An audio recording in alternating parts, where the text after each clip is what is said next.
Novak Djokovic is back at Flushing Meadows. The 23-time Grand Slam champion marked his return at the US Open with a dominant win over Alexandre Muller. That win ensures that he will return to the world #1 ranking regardless of where he finishes at the US Open. But is he the favourite to win a 24th Grand Slam title?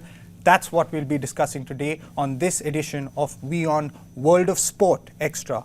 I'm Vidur Kathuria and I'm joined by my sports editor Digvijay Singh Deo and my colleague Nikhil Mathur. So Digvijay, straight up, is he the favourite to go all the way? 5 sets, Novak Djokovic, Grand Slam, always the favourite. You want that straight up? Always. Yeah. You know, I put money on him at the French. Also, what happened to that bet?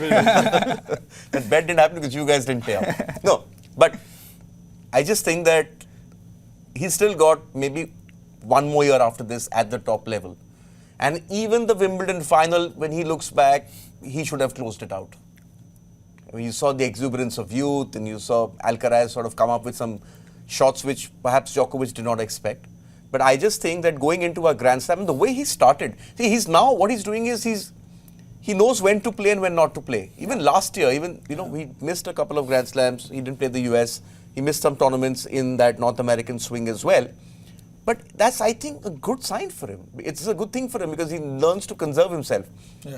Even after Wimbledon, he didn't play, I think, in Canada. Yeah. And then came back to win Cincinnati. And then he's taken a 1-week break and then he's into this.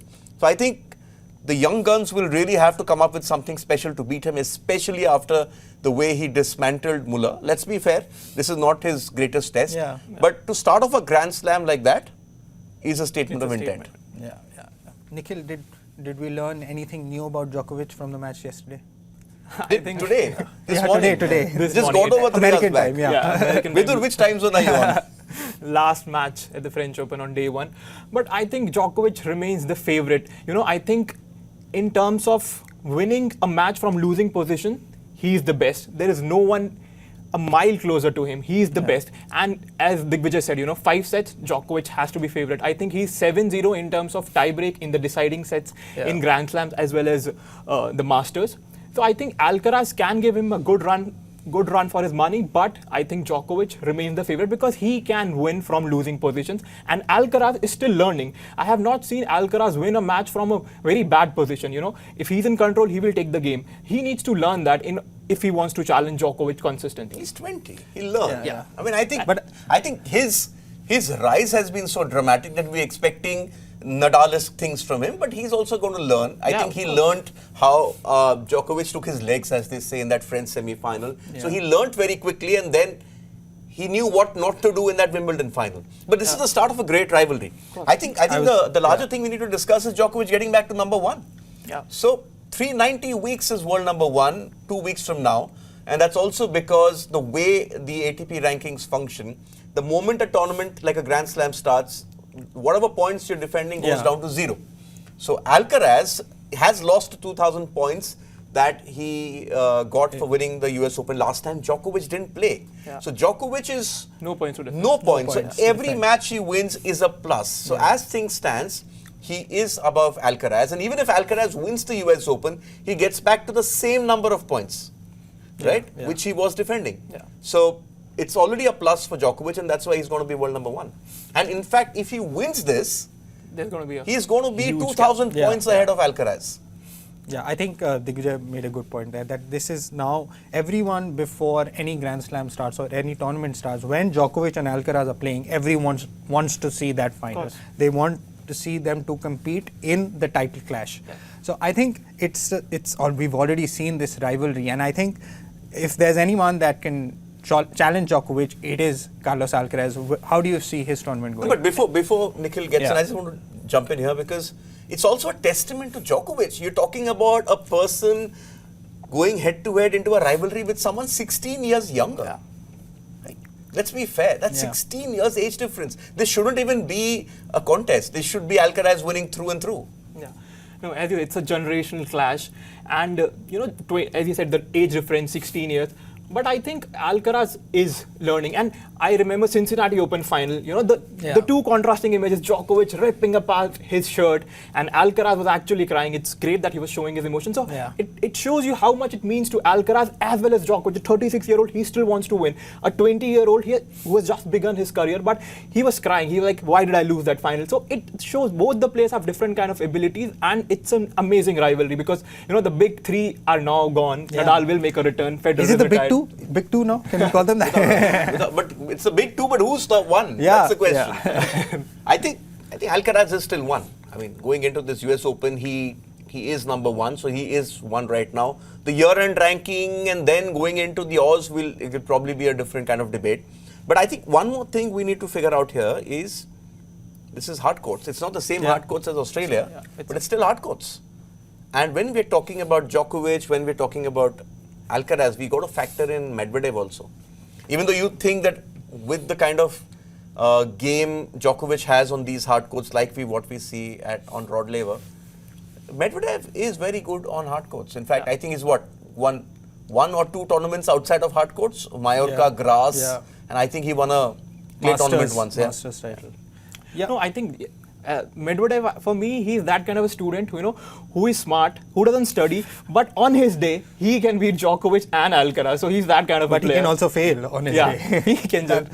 That's the problem. Actually, that's what I was coming to. So, who are the other contenders? Is it Medvedev? Is it Casper Ruud? I think Ruud comes in there because he's been consistent. 2 finals last year, 1 final this time. I thought Tsitsipas had a shot this year at going for a Grand Slam after the start he had at the Oz. But he sort of faded away, especially after the French. The grass wasn't his favorite surface, and even the build-up to this US Open has been rocky. Lots of first round exits or maybe second round exits in Masters events, which effectively is a first round exit. Yeah. With Casper Ruud, if you like statistics and if you go by statistics, either final or second round exit. So Wimbledon, second round exit, French Open, final, again, Australian Open, second round exit, and then US Open, again, He was final. pushed hard this morning. Yes, pushed hard. So if you go by statistics, he should be in the final, but we'll have to wait and watch. Yeah, I think. Now, what about the arrest? I mean, isn't the time running out for the likes of the Rubiales of the world? Holger Rune is out. Out first. The Italian Sinner, I think Sinner's also in some good form. Yeah. I think, this young generation and Tsitsipas, and I always believe Tsitsipas, Medvedev and Zverev will sort of be kicking themselves because they had a chance and they could not sort of break the stranglehold of the big three. Yeah. And now this young generation is coming through and they will sort of bypass that one senior generation, which is Zverev. I mean, to be fair to Zverev, that injury at the French came at the wrong time for him last year. I really thought he was playing very well against Nadal. Medvedev has had his chances to win multiple slams. Thiem, unfortunately, won a US Open and it had taken him a while, multiple Grand Slam finals, and then he had that wrist injury. So luck also plays its part, but that also perhaps tells you how the big three sort of navigated their careers because they've also had sort of injury issues. But at some point of time, 2 of them were always playing. Yeah. Of course, Holger Rune, unfortunately, was still struggling with that back injury. He's out in the first round. But as you said, Alexander Zverev, he is in some kind of form and he can definitely challenge, Alcaraz and Djokovic. And of course, Dominic Thiem winning, I think, his first Grand Slam match after quite some years. So it's always good to see players like Thiem and other 38-year-old Wawrinka, these guys who played tennis, they may not have a shot at winning the title, but they just play the game because they love it. So it's always good to see Dominic Thiem. Forgetting a certain Mr. Murray. And Andy Murray, of course. The metal hip, the guy who never gives up.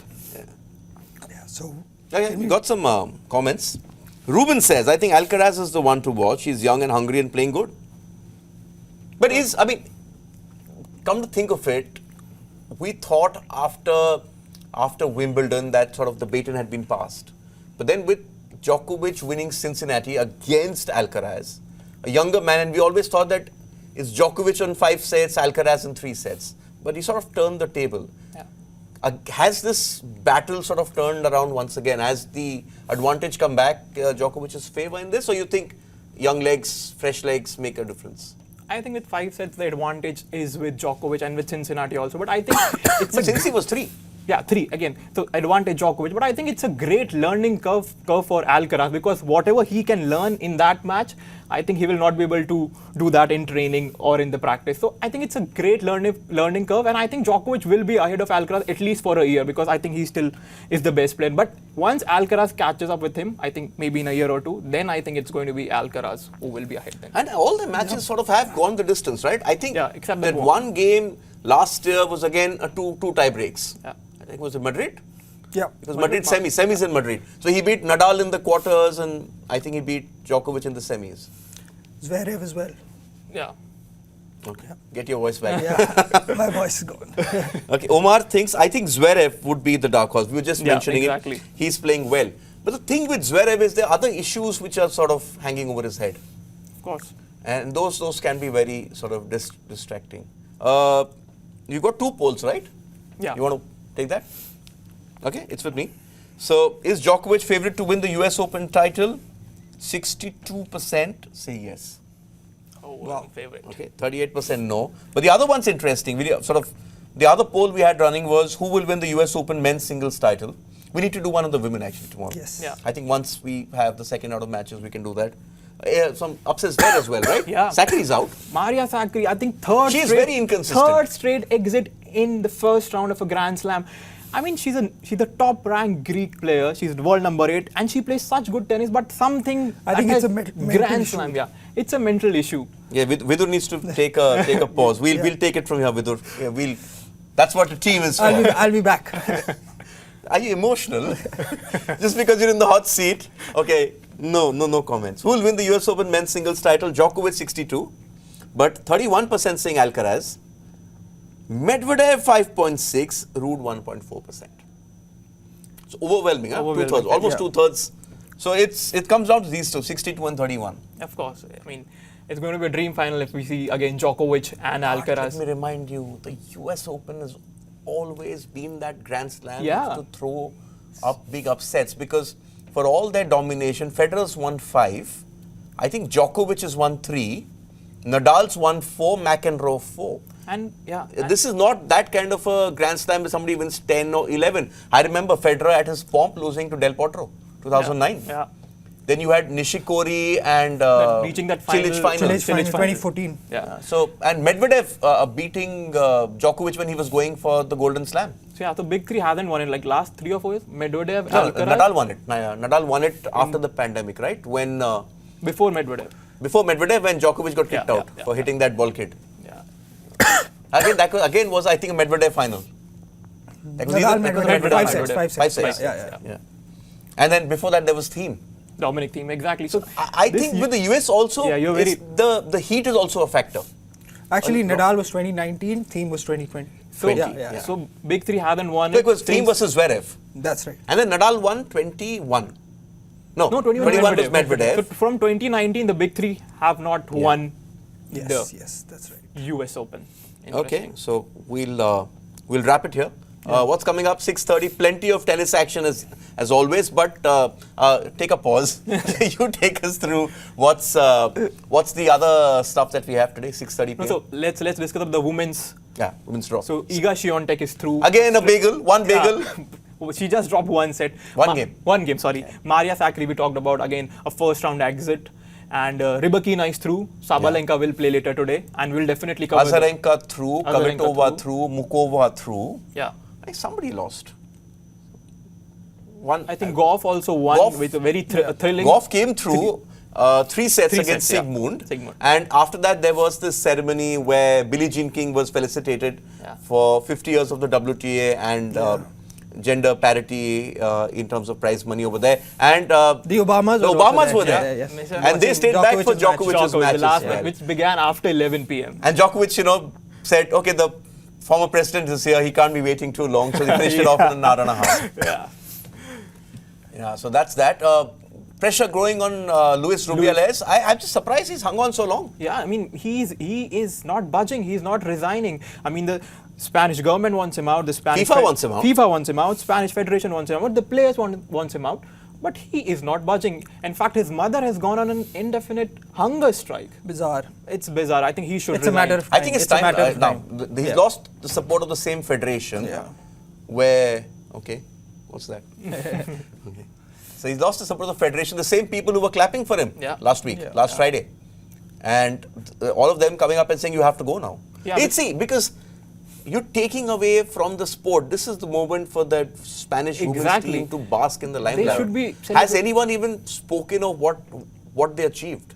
It's very sad. It's very sad. You know, actually it's unacceptable for one person to hijack that sort of a moment. But I think another factor, I was looking through the bites of these Spanish Federation guys. They were saying because he has made a lot of money with the federation. You know, he has brought in the funds. So I think that is one of those reasons. Maybe they are not just outright sacking him. But he's so out of touch with reality. It's unbelievable. We have a comment from our colleague Isha. Isha, she says, my vote goes to Medvedev over Zverev.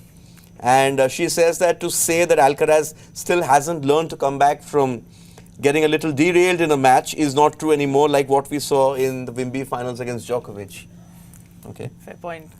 Thank you, Isha, for your comment. Yeah, okay. What else? Anything else? Roberto Mancini. No, can I tell you the story which intrigued me? Yeah. So, it's always been in US sport that the NBA or the Major League Baseball, NFL, everyone's called World Series, World Champions. So Noah Lyles took offense and he said, listen, I won 3 gold medals at the World Championships of Athletics. This is the real World Championships. What are they playing over in America? A lot of big names not liking it at all. Kevin Durant included. Yes. But he's got a point. Well, Noah Lyles. A World Championship is a World Championship. The man won 3 gold medals. Absolutely, regardless of the strength of your league. You know, the Premier League is the best football league in the world. But are the champions called world champions? No. When did England last win a World Cup? Exactly, 1966, as they keep reminding everyone in the world. Current World Cup champions? They are, Argentina, right? Yes. Yeah. How many of that Argentine squad play in Argentina? Barely any. Barely anyone. Barely anyone. So yeah, and that's true for the NBA, the MLB, even their football league, the NFL. So there is this American obsession with calling their best team the world champions. So yeah, it's an interesting debate. I've got my voice back. Got his voice back. Just because you're talking American sport. No, you think of the Ryder Cup. If the PGA Tour is by far the best tour out there, then why is it that the Americans haven't won every single edition of the Ryder Cup like they have, say, in the President's Cup? Yeah. Which is USA versus rest of the world barring Europe. So I think Noah Lyles is right. I mean, you have to get over this. For a long time, I remember growing up, you were told that, oh, Michael Jordan is the greatest sports person in the world. He plays the NBA. But that NBA is played in the US. Yeah, you have the best players in the world playing there. But the FIBA World Cup, Spain have won it. Yes. So should the World Cup winners be known as... Yeah, of course. Although, I mean, there is an argument to be made whether the US sends their best team, which they don't. Is that the fault of the US Federation? No, not at all. But I agree with what Noah Lyles is saying. Or maybe you say that the Olympic champions in basketball or in golf, because they don't have technically that kind of a tournament to celebrate like a cricket World Cup or a football World Cup. Basically, I think the Noah Lyles, what he's saying is that because he has trained so hard to become world champion, it's unfair that players who win their domestic leagues are called world champions, which is a fair point. I think it's a very fair and valid point. So yeah, that's what we'll be discussing and looking ahead to on our show at 6:30 p.m. IST. WION World of Sport. See you there.